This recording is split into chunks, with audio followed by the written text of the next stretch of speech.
All right, everybody, welcome back to the Cashflow Chronicles. Sorry, I just put a little 30-second timer on there. As you guys know, I needed to do my hair and makeup really quick. Mr. Patel is on the way, so I figured I would just kick us off so that way we can already have run through some of the rundown prior to him getting here. We can just hop right into the important stuff. So, as you guys know, it's August 1st. Happy August for everybody that is excited about August. I don't know why you would be, but anyway, generally it's a pretty good month. Apple had some good earnings today. Amazon also had some good earnings today, so I'm sure we will get into that. I believe Apple did pretty good. 219 when I was updating this on Tuesday, it was 220, so not down too much. Amazon, though, pulling back quite a bit to 171.6. Dutch Bros apparently is $3,779. No, it's $37.79. I forgot to put the dot in there. Google retracing, good bit as well, hanging out at below 170. Palantir back into $25 range. SPY prices not seen since 2 days ago on Tuesday, July 30th. Sorry. So oil about $78. Natural gas, Henry Hub, is below $2 again. And then you also have had and seen, if you haven't been following Amit's posts on X, the volatility of Bitcoin going up, down, up, down, up, down. Right now, we're at about $64,600. Interesting times these days. Chris and I made some decent plays in the portfolio, or not maybe decent, but at least we made some plays in the portfolio. We'll be going through that as well. We'll also be sharing with you guys, as we always do, our progress against the market. Yes, we're still up pretty significantly, I might add, against the market. But, you know, things change today. Who knows? But we did make some moves. We both have added, over the past day or two, we've added about $1,000 to the portfolio. So you'll see in terms of how much we have everything weighted and what's our highest conviction plays in the portfolio down to what are our lowest conviction plays in the portfolio. Really excited to be here with you guys. It is going to be our first monetized stream on the Cashflow Chronicles channel. So it's very nice to be able to speak from you guys from a monetized platform. Hopefully we can continue to bring you great broadcasts and great education as it comes along with it.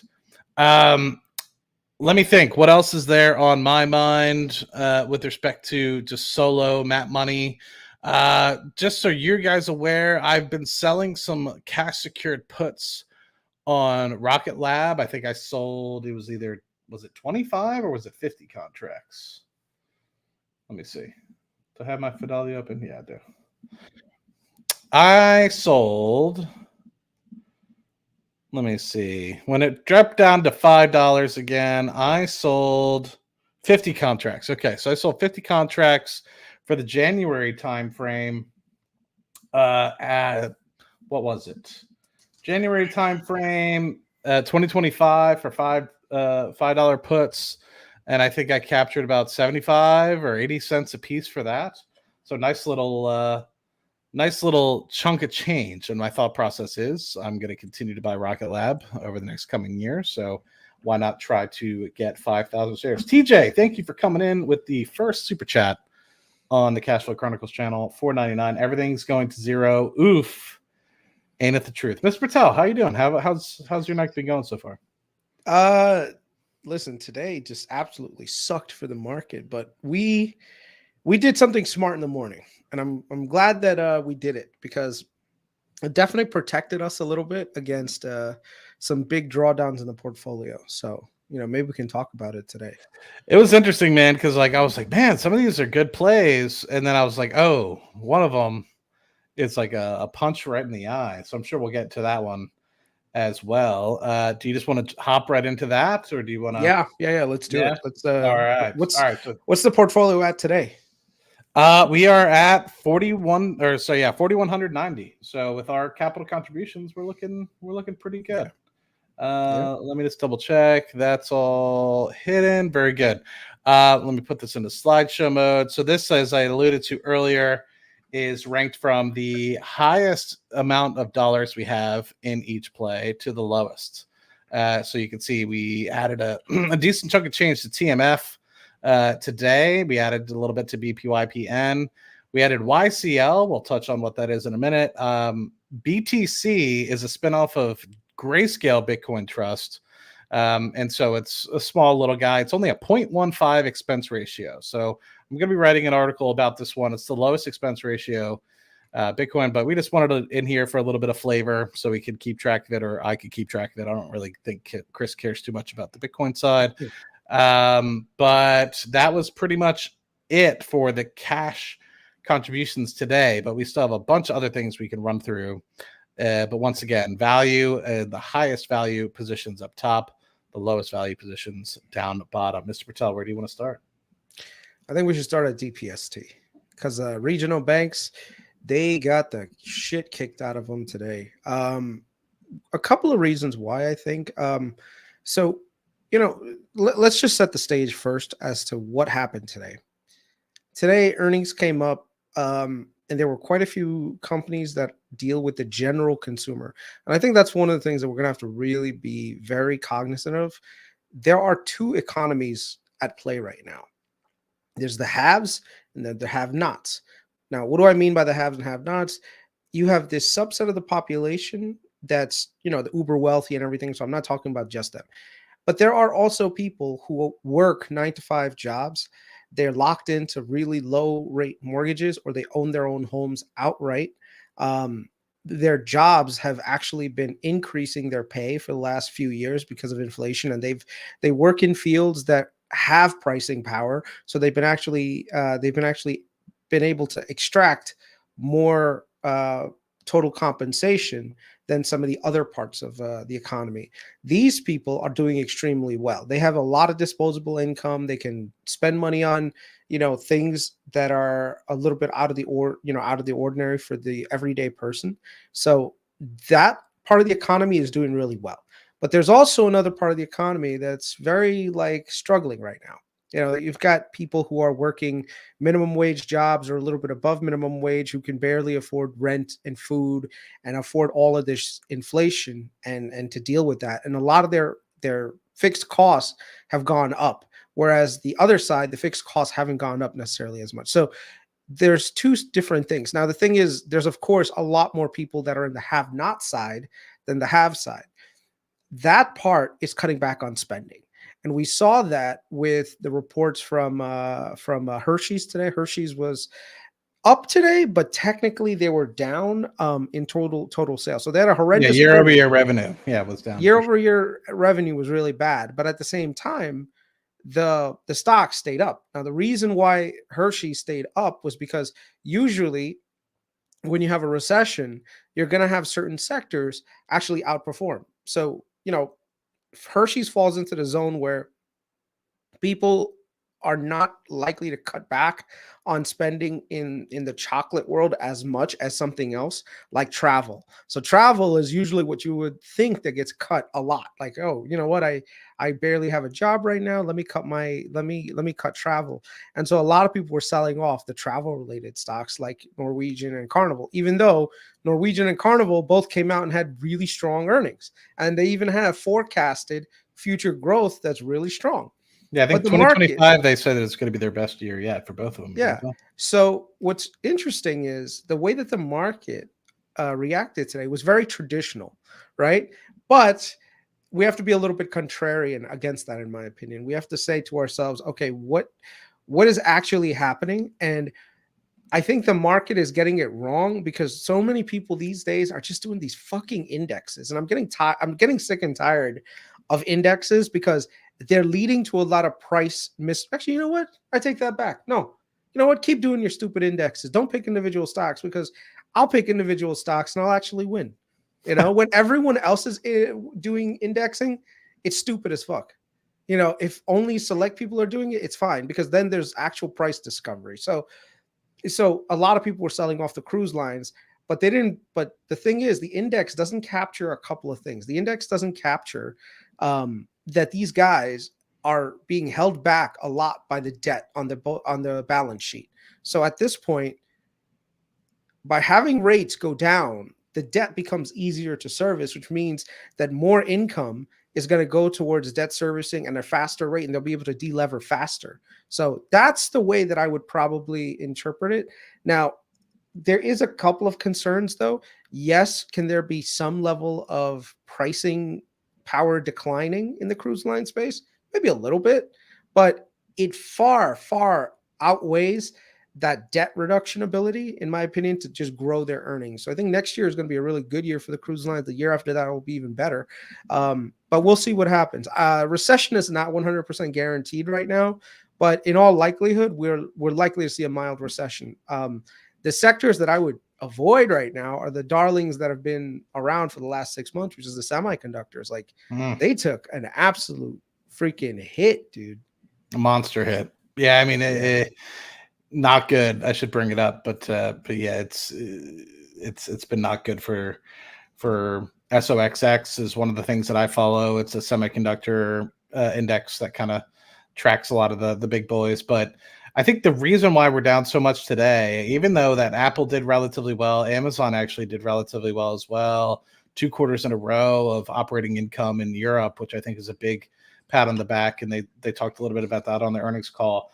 But I do think that, and I've seen this the past couple times, if the rhetoric hasn't changed to, oh, we're going to push off interest rates anymore, we've been seeing this slight rally during the day of the announcement, and then we've seen, oh crap, so that means data is deteriorating in against our favor, the consumer is deteriorating, unemployment is slightly going up, and I think the market actually has time to digest it a little bit. And coupling that with just, I think, the exuberance that we've kind of had in a lot of the pricing, like Amazon, for example, which actually is now, based off of what I'm looking at, the cheapest of the Mag 7, just based off of a cash flow perspective, $108 billion in trailing 12-month cash flow. Are you fucking kidding me? But anyway, that's like, how big of a monster is that? And that's up 75% year over year. That it's just insane. But anyway, the thing that's getting after me is, people are kind of running for the hills here, and they're kind of like panicking. But these prices for a lot of these stocks were up probably 15 to 20% higher than they should have been in the first place. So for them to kind of come back to earth a little bit is actually okay, right? Like Google here at 160, that's okay, 169 or whatever it is. That's an okay price for it, right? It could even, I think, still come down to the 140s, 150s before it actually starts getting cheap on traditional metrics, right? So I think it puts it in like the 24 to 25x, price to earnings ratio here at 169, 175 area. So cheap in that respect. And then the numbers is coming out of everybody else. I think we're still phenomenal, but I think everyone was pricing it as if growth was going to continue to accelerate, right? But meanwhile, growth in a lot of these things are slightly coming down, and at least in the Mag 7, at least. And if not, kind of slightly coming down or staying the same. And so everyone's just like, well, why is it not accelerating? It's like, well, that's not the economy that we're in anymore, right? And then you have Wayfair reporting that the consumer is weak, Hershey reporting that the consumer is weak. A lot of people starting to point the finger at the consumer, and I get it. I see people starting to penny pinch. I see people starting, and TJ mentioned it, the BNPL, the buy now, pay later, on something stupid like a $200 purchase. And so you think about it, people are really starting to pick and choose what exactly they're buying. And so there's definitely been a slowdown. I'm just wondering, now that we're starting to see interest rates and 30-year mortgages, I'm watching it pretty much like a hawk. We're starting to actually see some go into the low to mid sixes for 30-year mortgages. And some of the 15 years are actually in the very low sixes or 6 flat from what I've seen over the past few days. I am curious to see how many people are going to start picking up their pocketbooks and their sun hats and going out to go check out houses for the rest of the summer. It's still, generally speaking, the prime time of the buying season, probably up until, I guess, next month. And so I'm curious to see if we see some good activity in picking up of some housing, but we'll see. I've yet to see it so far in my neighborhood. We still have a few houses to sell in my neighborhood. So anyway, just some thoughts for why I think we've seen the volatility yesterday, with everything being so fat, dumb, and happy, to now pulling back a little bit. It's like, it almost seems like when something like this happens, people always forget that we were up like 1.5 to 2% yesterday, but they don't forget. They will never let you forget on X that they were down 2 or 3% today, which I think is pretty funny. Yeah, I think, but the thing is, you know what it is? Some of the sectors were just sold off so much that today became like a memorable day. And a lot of people got caught off sides by being in those sectors, right? So if we're looking at, let's say, let's pull this up. So you're looking at some of the names like the semis. Nvidia was down, dude. This has been like the roller coaster of the century, man. Things were just at one point up 10%, down 10%. I mean, and this is within the same damn week. So Nvidia has been waffling like crazy. AMD came in and was supposed to be like the savior of the market, and that only lasted a day, and now that's been absolutely crushed. The entire semiconductor space has just been torn up today. And believe it or not, I don't think it's done yet. I think semis are just getting started with this correction. You know, I know that people are gonna be against that, saying, "Oh, what are you talking about? AI, bro." I see AI slowing down. I see people going to be cutting back on AI. Do you think Intel's going to get worse from here? You think they're going to get some downgrades and they're going to go into the low to mid 20s? Maybe. Well, they're already in the mid 20s, but I guess the low 20s. Maybe. I don't know, man. Like, I haven't really been following up on the Intel story because, you know, with technology, especially like Intel, a lot of people are moving away from x86 and going into the ARM architecture. But even ARM today was down like what, 16%, right? So, or was it down 20%? What was it? Let me see. I think it was down almost 20% today. No, 15%. It was down $22. It was down 15, 3% after hours. Yeah. So it just goes to show that, dude, if you are in a company right now or in a sector that's been basically riding high for the last year, you best be careful. I'd probably write some puts just to like sell some, or not sell puts, buy some puts just to be on the safe side. But I don't know, man. Like I said, I've been bearish on semiconductors. I've been bearish on some of the tech plays that are out there as well. Like Palantir was down to below 25 today. Was it 25 today? Yeah, it's on the 25s. Yeah. You know, so this is the kind of stuff that typically happens. You're going to see these market gyrations. I think that we've got about a month of pretty much the pain before we start to recover. Again, on the backs of rate cuts. The one thing I will say though is I am a little bit scared. And the reason why I'm scared is my brain is telling me when the Fed starts to cut rates, the economy is going to actually worsen, because the theory that I have is when you get into like the rate cutting cycle, what ends up happening is you end up getting put into this box where you don't know if you want to issue more debt as a company. Let's say you're a CFO, right? And the Fed is starting to cut rates. Now you could issue debt right now, right? But the thing is, do you want to? Because what if the Fed cuts in the next 90 days and they cut by another 50 basis points? Now you're thinking about borrowing $1 billion. You know, that's going to be pretty hefty interest payment. So you're going to say to yourself, okay, maybe I won't do as much debt issuance right now.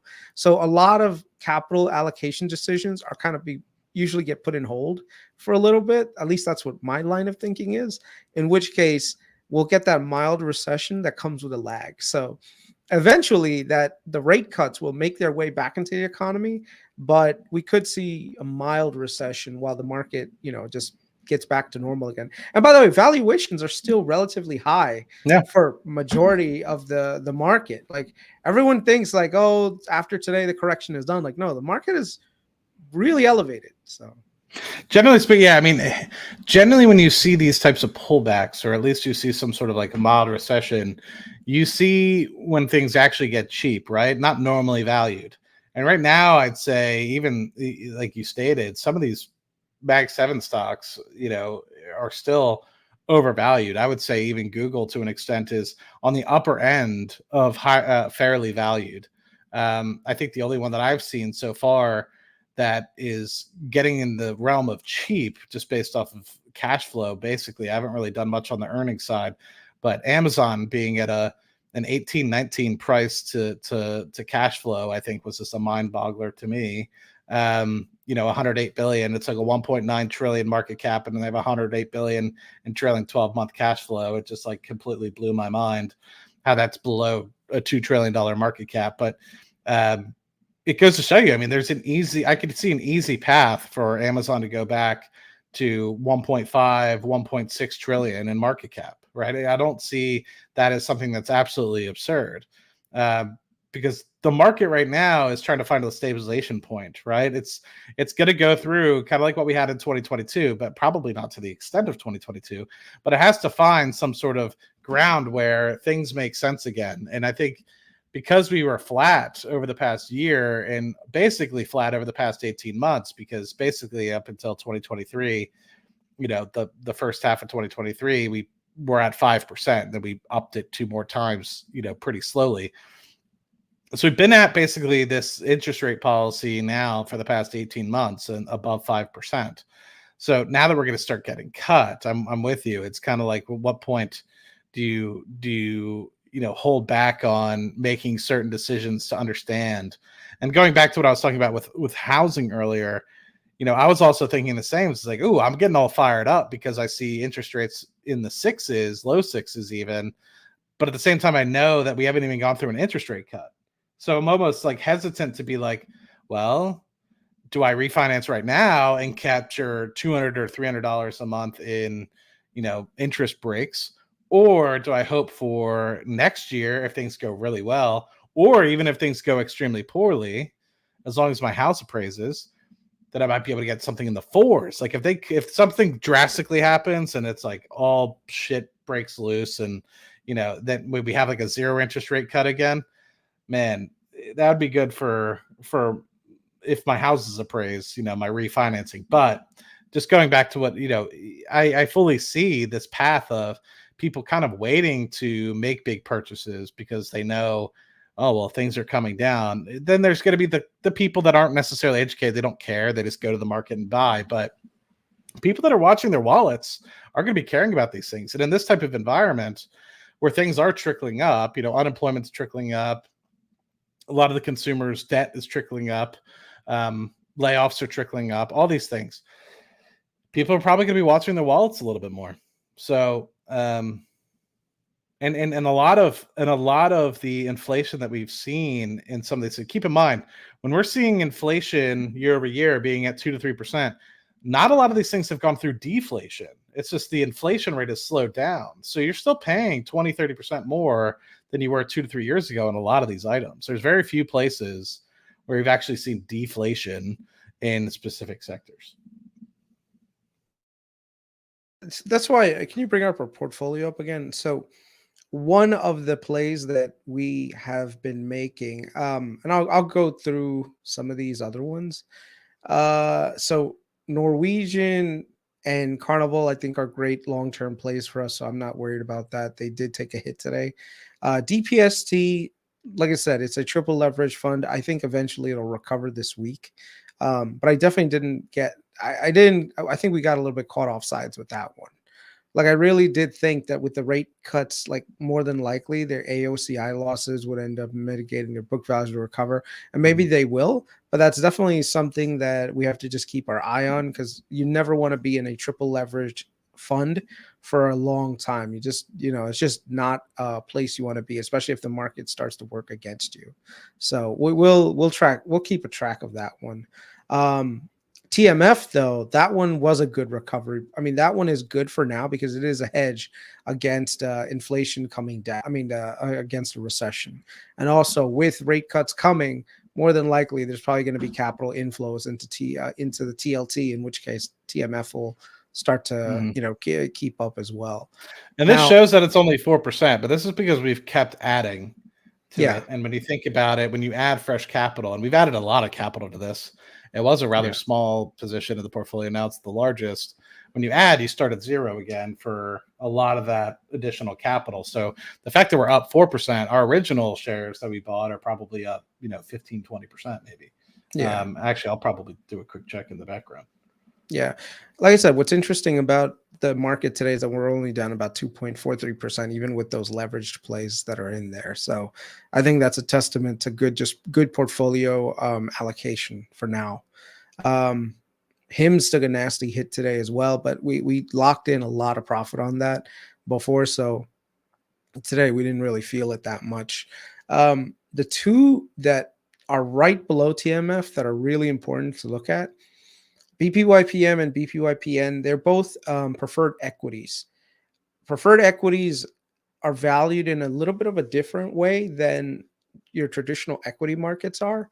And that's why both of them were actually doing well today. And we've been up on them. I mean, this doesn't accurately show the dividends that we've been collecting too, that have boosted up our total returns on both of these. But essentially, both of these companies have some unique factors. Well, not companies, but they're part of the same sponsor, but they're just different trading instruments for something else. So they are very insulated against a recession, in my opinion. And there's a lot of opportunities like that we need to just find out and make sure we're keeping our eye on the ball, so that this way we can, if there is a recession, we can ride out the storm, you know?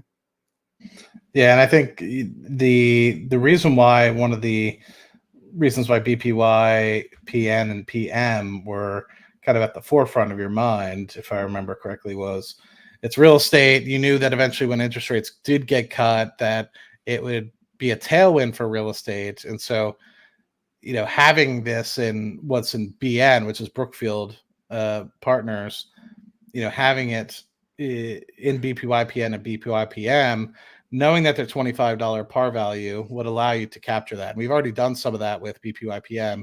BPYPN, while it did dip a little bit earlier this year, we didn't get the best price entry for it, but we're still collecting that dividend. But even still, we're holding it at half the value of if it were to, say, go back up to par value.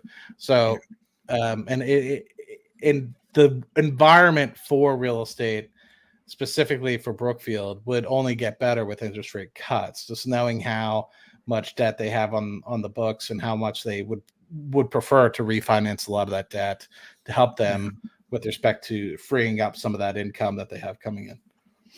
Yeah, and I think eventually even some of the other winners that we do have when we do sell or do some capital allocations, I think we're probably going to have to move it towards these two to keep, just to basically keep ourselves in a position to capture the alpha without having to take on too much of the downside risk, So, yeah.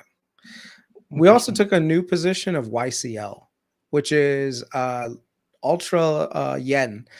So if people don't know, the Japanese yen has been getting absolutely destroyed over the last year. And there's a lot of shorts on the Japanese yen.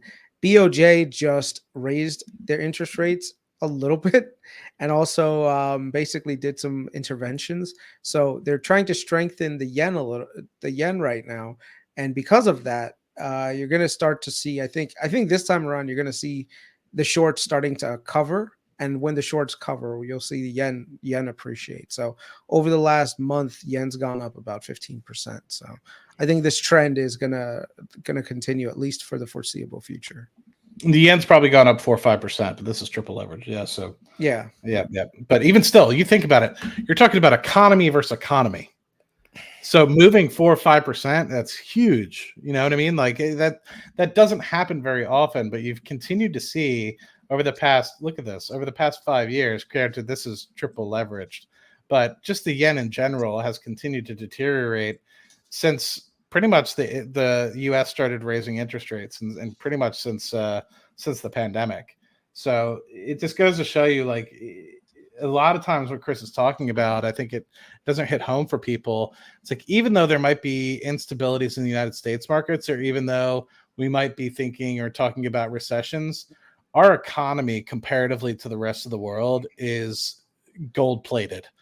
And it's insane when you think about, we're talking about 3% year over year inflations when some countries are still talking about 50% plus. So in just a year ago, some of them were talking about 80 to 100% plus year over year inflation. So it's just insane how even though people might be like, oh, well, they're lying, inflation's really 4 or 5%. It's like, well, it's not 80%, right? And I think we can all say with certainty over the past 3 years, our bills haven't gone up 300 or 400% like some countries, which I think is a testament to how well run things are actually happening in this capitalist society. Yep. So here we go. This is the yen to dollar trade right here. USD to JPY. Let me just say that. So you can see since the Fed and since 2021, the latter half of 21, you've seen literally a gradual increase in the exchange rate. So you're getting a lot more yen for that US dollar. Now, one of the things that happened was the Federal Reserve started to increase interest rates, which meant the dollar started to strengthen. Now you're starting to see kind of like that happen on the opposite end, and we don't know how far out this is going to go down. But you can see there's been a really sharp reversal because of the policy changes by the BOJ, and I don't think that this is going to be something that breaks anytime soon. So we'll see what happens. Interesting. Japan's crashing right now too. I don't know if you saw the Nikkei. What's that? Sorry, I don't know if you saw the Nikkei right now. Like they're down like 5%. Yeah. Interesting. Yeah. Any particular Wall Street, I guess. Yeah. Okay. That makes sense. I guess, as everyone always says, if the US sneezes, everyone else gets sick. So interesting to kind of hear that. I was just about to ask you, what was it? Look at this, 4 point something. Yeah. That's They're already erased pretty much most of their gains since February. That's insane. Yeah. Thank you for the second super chat on the channel. That's really nice of you. I really appreciate that. That's really kind of you guys. Futures are shitty too right now. What's going on, man? This is like a repeat of last year. Remember, this is exactly what happened during like the late July, early August. Remember, we had the same exact thing happen, but last time it was oil. Oil prices had spiked up, so then like we got a retracement of inflation expectations again. Because remember, everyone was like last May or June, everyone's like, "Oh, we're cutting," and then oil started to go up, and then inflation numbers started to come higher again, and then everyone got spooked, and the damn market crashed all the way through October. And then in October, we had a rally again. And then in December, we had another. Yeah, I mean, bro, it's been a fun ride, though. Let me tell you. I mean, we really haven't. This is the first time, really, I could say, hand over my heart for 2024 that we've had any real pullback. We had a little bit in the first quarter, like Google, for example. But other than really Google, I can't really think of another company of mine that took a dive throughout 2024. And so now that you're I honestly, so now that you're seeing Google coming from 185, almost the 190 down to 169, and some of these other companies pulling back 10% or so, that's healthy, right? That's supposed to happen once a year, if not potentially up to twice a year. So if this is scary to you guys, then it either means that you're too exposed to a certain side of the market, which is always okay if you can handle that. But just keep in mind, it can get way worse, especially those of you that weren't around in 2022. 2022 wasn't even all that bad considering, most of the market only retraced about 30%. But if you had specific like high growth sort of stocks, a lot of them pulled back 60 to 80%. So if you were around for that, then, God bless your soul. But I'm seeing more and more people enter the market thinking that they're going to be the next Warren Buffett, which is fine. I applaud you. And I think, congratulations for joining the market. But I just don't want you to get discouraged with something like this. And it completely removes your ambitions for being a part of the market forever, right? It's just a 10% pullback. It's a slight correction. I still remember Meta, man. Meta went from $400, close to $400 down to 80 at one point. At the lowest, I think it was like 88. Yeah. This was just out of this world to see a company this strong get absolutely destroyed and then the ride back up. I mean, yeah. I thought that with the change to Meta, it would be a lot more well received. But I think my thought process was back then in 2021, 2022, when they changed the Meta, I thought they were going to be able to come out with a lot more revenue coming from that side of the business way faster. And so now that they haven't necessarily, I mean, they're growing pretty quick and they're making great strides, but I thought they'd be moving along that side a little faster.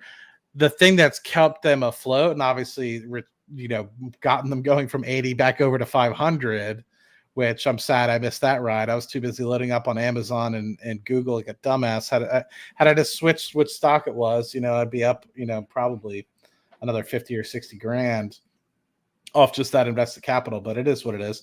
Probably more actually. But the thought process that I had was the Meta side was going to do a lot better. But in reality, what's been an absolute burner for them has it's been Reels, it's been just the actual Facebook platform itself, and Threads is continuing. Like Threads is over 200 million active users. So I'm just astonished at how much they're continuing to grow when I thought it was a fully saturated market. And I don't think we've seen nearly enough of it yet, but I don't even think we've seen Meta really perform the actual Meta side to its potential. So I'm really curious when that starts flowing in, and the ad revenue that generates with that is going to be pretty impressive. Yeah. Oh man, are you looking into anything else? I might leave a little early because I am beat, dude. I need to get some rest. Like today, I've been getting so like I want to just sleep peacefully during the day, but when the markets are like gyrating like this, I'm just like I wake up every other hour and I'm just like peaking, like, oh, what are we down today? Okay, and I'll pass out again. I'll be like, all right, let me take a quick look again, and I'll pass out. So I'm probably gonna be like Amit said. He dreams about stocks, so I'm probably gonna be dreaming about the stocks today. Yeah. Did before you head out, was there any particular company today that, or within this week, now that we've kind of closed out the majority of the Mag 7 except for Nvidia, that you are impressed by, concerned by, or made you realize something or a risk or an uncertainty that you didn't necessarily think was possible, or has now been realized now that the earnings reports have come out? No, I think I'm trying to predict whether or not we're going to get a mild or a strong recession. That's the hard part, because the positioning that I have, right, the goal of my portfolio right now is to position myself to capture all the upside while limiting my downside significantly. Now, what does this mean? Where do I limit my risks? Where do I increase my risks? Where do I become a little bit more hands off? Right. And like I said, I'm going to structure the portfolio in a way that benefits me in that respect. So yeah, just like I said, right now I'm, until the Fed comes out with a meeting in September, I'm just going to be very just chilling and just I'm not overly exposed to anything with the exception of probably the cruise lines. I think the cruise lines could be, in terms of perception, be exposed to retracements like we saw, but in terms of profitability and their ability to execute, I think they're going to do just fine. And the thing is, the positions that I have are very long-term positions, so I'm not worried about it. So yeah. Those for you were, at least when you were always talking about it with me, were always 3 to 4 year kind of turnaround plays. And so you did have some quick options associated with it, but a lot of what you have, I think, was stock that you're kind of waiting over 3 to 4 years, if I remember correctly. I don't remember 100%.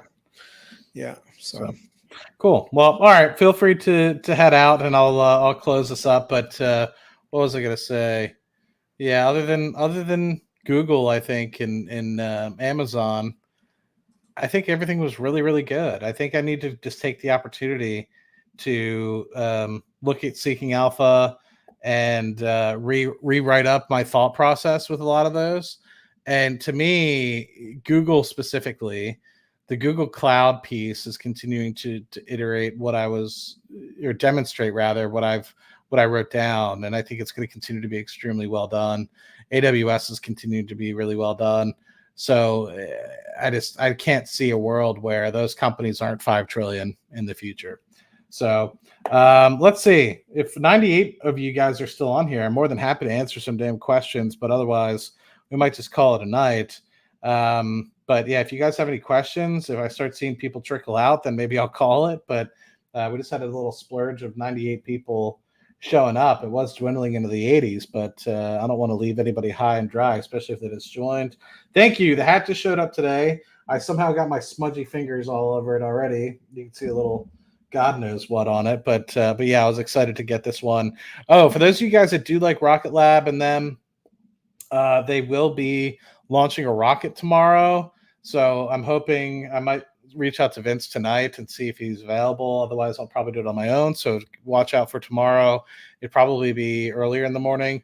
And then also next week, we have Dutch Bros and we also have Rocket Lab earnings themselves. And we also have Black Sky.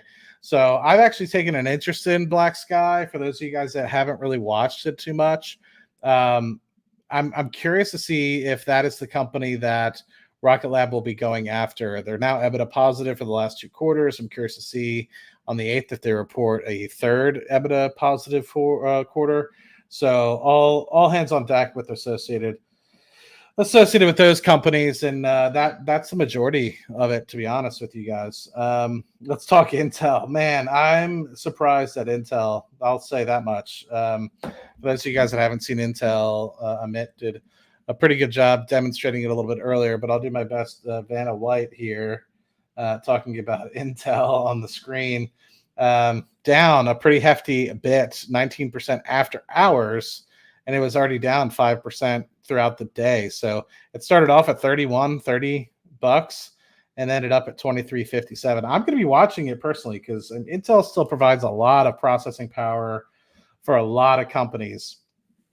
So I'm sure there's going to be some downgrades, as I'm sure there will be for a lot of companies. So I'm sure there's going to be some hangover associated with what happened today and the consumer weaknesses that we saw in Hershey, Wayfair, a lot of those companies, and even Intel to an extent.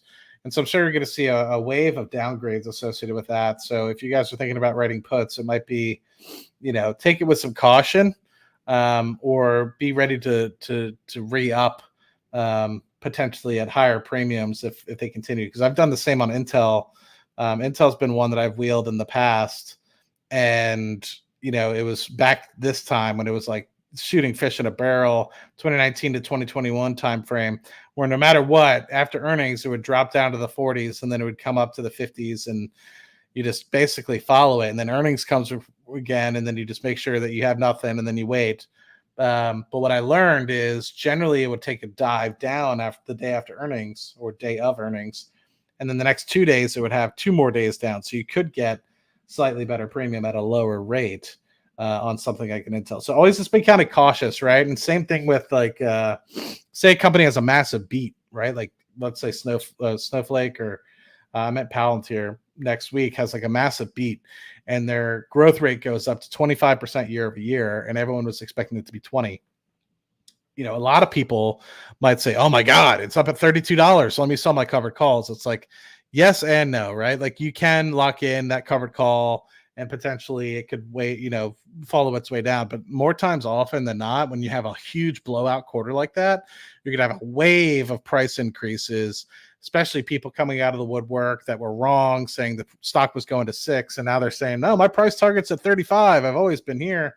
And the stock rallies another 4 or 5% the following couple of days. And next thing you know, your covered call doesn't look so hot anymore, and you could have potentially waited a day and gotten more from the premium. So just kind of keep that in mind. What other questions we got here? Apologies, my contacts. So if I'm like looking wavily odd, I don't know, something about my contacts today. They're all blurry. Yesterday they were perfectly fine. Am I still in Dutch Bros? Absolutely. I went today. They opened one up a block and a half away from my house. Maybe it's closer to 2 blocks, but previously I used to have to drive like 10-15 minutes. Now it's literally a 5-minute drive and on my way to work. So it makes it a little easier. Love the Palantir hat. Yeah, it's cool, man. I'm excited about it. Just scooped up 10 shares. I don't know if you're talking about Intel or the bros, but it'll be nice. I'm working from home tomorrow, TJ, so I'd love to watch your stream if you're on. So it'll be a lot of fun. When do you think there's a chance Powell cuts till November? I was kind of hoping that at least like before going into Tuesday, Wednesday of last week, I thought things, or this week rather, I thought things were looking so hot that they might have pushed it off. And so, and even the notes that they kind of came out with before Powell spoke, it made it seem like they were going to push it off. And then when actually Powell spoke and he talked about the likelihood of September being on the table, but I'm still not 100% certain, you know. I think that there is a possibility, depending on what happens between now and that September meeting. We have all of August, remember, and then the middle of September. So we have a month and a half before they actually truly have to make that decision. So I'd be curious. Keep your eyes peeled to see how the consumer's looking. You've seen people happy. You've seen people sad. You've seen people house shopping. How do people sound at work? Do they sound deflated? Do they sound happy? I'm curious because I think it could kind of go either way. I think while everyone's saying September right now, I think there's a possibility that it gets pushed off again, especially if it looks like Uncle Donnie's coming back into office. Then I think they might be more willing to push it off again. Intel 2755 average. That's not too bad, my guy. Picked up some December 2026 Rocket Lab options today. I'm curious, AK Willie, are these calls or are they puts?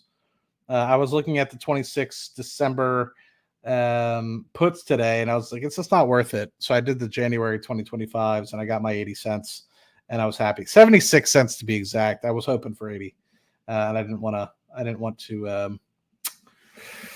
risk it. I just wanted to make sure I got it right, because I was like, okay, 50 contracts, 76 cents.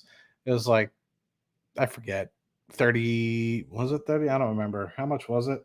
It was a good amount of change. Hold on. You guys know I'm not good with math. You know I don't speak Spanish. $3,800. So I was pretty happy with that. And if it goes below 5, you know, I don't mind holding it. And a cost basis of about $4.20 is way better than what I have. So I'd find a way to potentially buy it. How do you feel Palantir will do in a recessionary environment? I don't know. I think you mean the actual company itself or the stock? I think the company itself will do perfectly fine. It's one of those things where it's going to perform as it's going to perform, just like how I feel like Microsoft and Google kind of just go after it and perform. It's not going to be like an Apple where it's kind of more dependent on the consumer, or it's not going to be more like an Amazon where you might have some people pulling back on spending. But even still, Amazon is mostly dependent on the AWS side. So even that's insulated, I feel like, to consumer and stuff of the like. So, but if you're talking about the stock, I mean, I could easily see this thing going back into the teens. It's overvalued where it is right now. 25 is about where I'd have it by the end of the year, unless something drastically changes. But I mean, you think about it, by the end of next year, we'll definitely be at about $1 billion in cash flow, ops cash meaning. And so to me, that would warrant about a 20, to me, that would warrant kind of like a $25-ish price tag. You have to think there's about 2.4 billion shares outstanding. So at about $25, you're talking about a $60 billion company. So when you're talking about $1 billion in ops cash being delivered, you're talking about a price to cash flow of about 60, which is a lot, right? So unless you're growing that at a pretty substantial rate, that's overvalued. You know, let's just be point blank. Yes, it's a stellar company. Yes, it's a stud when it comes to what kind of premium it deserves, but 60-1 is just too much compared to like an Amazon, which is throwing out 108 billion in the trailing 12 months. I mean, that's just an absolute monster. So are you a buyer? If I had more cash, I just don't have any cash right now. I just have the money that comes in every month, and most of that just goes to SPY or paying off mortgages a little bit earlier. Yeah, all semis got destroyed, man. RIP. I have some positions in SOXL in my traditional IRA, and RIP to those. Guys on Wall Street Bets going viral, putting inheritance. Oh my God, yeah, I saw that. Can you believe that? I hope that's not true. Intel sucks. I don't see why they're needed. Well, I'm sure if you have a PC, you'll understand why. Intel's the Ford of tech. That's a pretty good one. Hasn't excited for a hot minute. I can't read, so that's why I'm bringing up everyone. Fire 2 bullets today, 50% desired allocation, not willing to add more until it dips like 17. That's a good one. I think in the long term, Intel will do fine. I think it'll be fine. What you see Palantir earnings next week, seeing how today played out for the markets. I think Palantir will do well, man. I'm hoping that it continues at a 20-21% year-over-year growth rate, but who's to say, And I think overall, I think the market could use it as an opportunity to smack it down. It depends on how the market's acting next week. If it was tomorrow or even today, I think you would be down, unless the stock had an amazing quarter, which I'm personally just hedging my bets. I don't think a year after AIP, we're now a full 4 quarters with AIP at this point because it was released in June, July last year. So now a full 4 quarters with AIP. I don't think we'll have enough demand flow through yet, because if you think about it, just how Palantir is generally structured, it takes 18 months or so before you truly start seeing revenue from some of these things. So Powell cut too late. People are finally starting to pocket paint. I agree. I think that's inevitable though, Barry, because you're always acting off of data. So you're not like working with the data, right? You're reacting to the data. And so they're not being proactive, they're being reactive. And so you're always kind of being late. Zocold, what's going on, my guy? Appreciative to have a job. Me too, my man. I can get through anything with this job. Dry powder, save it up, my guys. That's half the battle. I've been on Threads a little bit, and it's sad because I feel like with you guys, that are showing up, there might be the rare and few and far between that are new, which we're hoping to get. About 25% of you guys are new. So if you're watching this, welcome. Please hit the sub and share with friends and family if you get anything out of this. But the thing that I continue to recognize is that uneducation or the lack of education of finances throughout the world. And it's really sad. People always assume crypto, I had somebody message me earlier. They're like, crypto's the better investment than stocks, right? And I'm like, that's not necessarily true, right? That's like me saying, I don't know, the dollar's better than the yen. It all really depends, right? What you're doing, what's your objective, all that sort of stuff. And so that lack of education really hurts people. And so I'm really hoping in the long run that, Threads and other places, I can have another medium to help coach some people. And I told somebody, they're like, why is crypto better than stocks? It's like, well, that's not necessarily true. And I always go back to my 5 things, right? What's your objective, time horizon, risk tolerance? How active do you want to be in the investment, and how much capital are you adding? And you can help design any sort of investment plan that you want. Hopefully something that's a lot more tailored to you. But I think everyone always just assumes day trading's the way, or doing options trading or Forex, and I've seen so many people get burned, and it's really sad. Yeah, Zocold calls $5. That's a good one, man.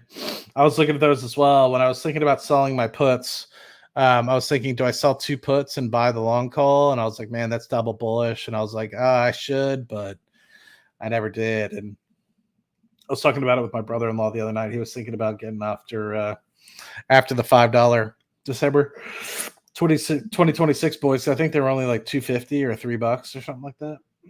When Bitcoin 100K, man, I'm excited. It'll be the first January 2025. I'm feeling. Bull runs 160 to 200. That's where I'm at. Amit, good to see you. Good to see you. Nice to see you on here. First monetized chat, Amit. So we're excited. I got to talk to Hot Chris about what subscription. For those of you guys that would subscribe, become a member of the Cashflow Chronicles channel. What would you want to see as a member? Private stuff or what have you. And I'm not promising anything, right? So you write it down. I'm not guaranteeing anything. But also, what would you want a membership cost to be? Because I'm also thinking, do we just have one flat membership cost? Do we not do memberships at all? Are we just fortunate to be able to get ad revenue? So I'm curious to hear your guys' thoughts. It's $1, $5, $10. Would you do 1 tier, 2 tiers, 3 tiers? Just kind of curious. Imminent's always a superstar when he shows up. Gold, man. Gold's actually on the move. I'm surprised, but it's been a minute. It's been hanging out in that trough, peak and trough for since like 2019 timeframe, and it's now finally heading up about $2,500. And team, I don't know what team is. Team. Is Carvana stock price justified? I'll just be honest with you, man. I don't look at all the stocks. Carvana's one I don't, and I wish I did. Because, but do I own any Bitcoin? I do. I'm about a Bitcoiner. It's hard to say because I have some actual Bitcoin and then I have some ETFs. So I have GBTC and I've had that since 2019, 2020. And then I have some actual physical Bitcoin. I bought some more today. I buy on the 1st and the 15th or the 15th and 30th. Whenever I get paid, I buy more. It's a small little buy here and there, but it adds up over time. So at this point, I'm over about a Bitcoin, and I also have some Ethereum Classic, just to keep things interesting. So the hope is when we have a little bit of a run up, 150 to 200,000, I sell it, wait for it to come back down. Maybe I buy a house with it, and then continue to buy in for the next cycle. We have unlimited money because we have big portfolios. That's true, man. You run out of money fast, blowing money fast. Just like Rick Ross said. Yeah. I do need to have a chat with you, TJ, because I'm thinking about making the move towards starting a registered investment advisory. And so your thoughts would be very helpful. I know you're doing the hedge fund route, but yeah, I'm thinking about just managing money for people just to help them out. Like the simple stuff, right? Really just like getting people to make smart money habits, right? Save $100 here, $200 there, and really get themselves on the right path. Because I think a lot of people are like, oh, I'm saving. I'm like, saving's the first half of the battle. The other half is investing it and doing it in an appropriate manner. And I think a lot of people just assume like saving is enough, and it's not. It's not. You got to do more. That's why you guys are here, right? You guys are way ahead of the game. Set up nicely for Palantir, especially downtrend before earnings. Yeah, I definitely think it's way better than it was at the $28, $29 range. So I think it might get a little bit more sympathy if it doesn't necessarily explode from a year-over-year growth perspective. But yeah. What did I miss? At this point, Palantir goes to 20. It'd be interesting. I like Palantir at 20. I like Palantir at 20. Sorry if I miss anything. Like I said, my contacts are googly today. My vacation starts tomorrow, so looking forward to getting fast food for the first time in 7 years. Good job, my guy. Well earned. Robots bringing meds to patient voice. I've heard about that.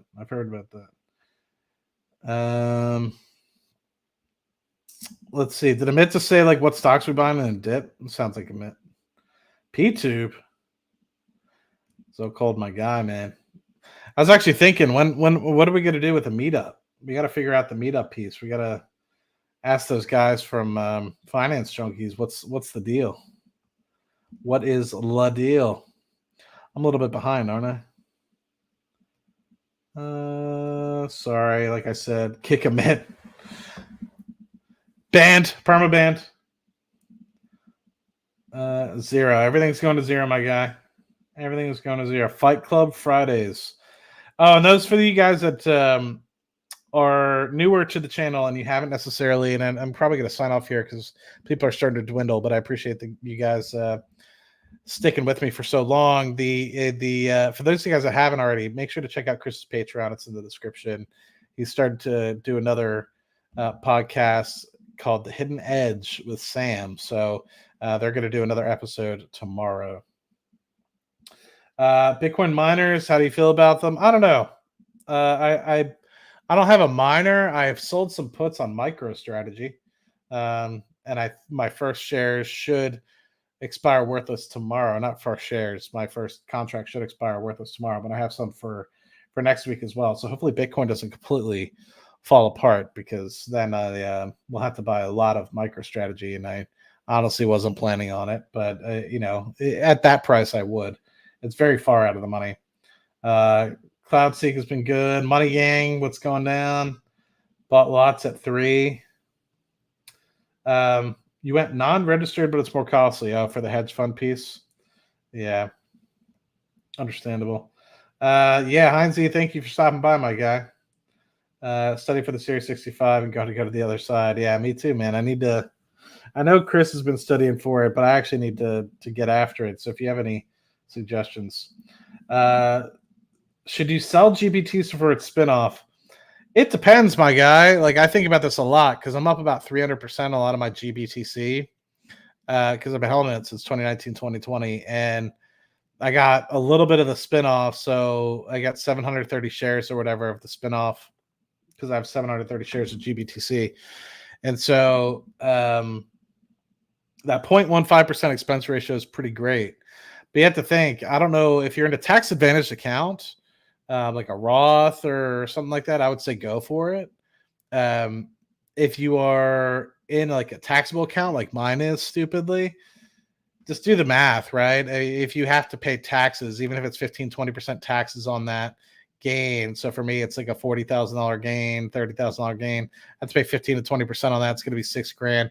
It's like, it's better for me to just hold it. And I assume that the GBTC will come down still over time. But yeah, it's a rock and a hard place. Just do some quick math, and it's a no-brainer if you're in a tax advantage account. So Carnival dropped. I think that, I'm not the biggest fan of the cruise lines. I think it's just going to take too much time for me, and I think there's better opportunities that are easier. I don't like the debt loads. Not to say that I disagree with Chris. I just would wait a quarter or two.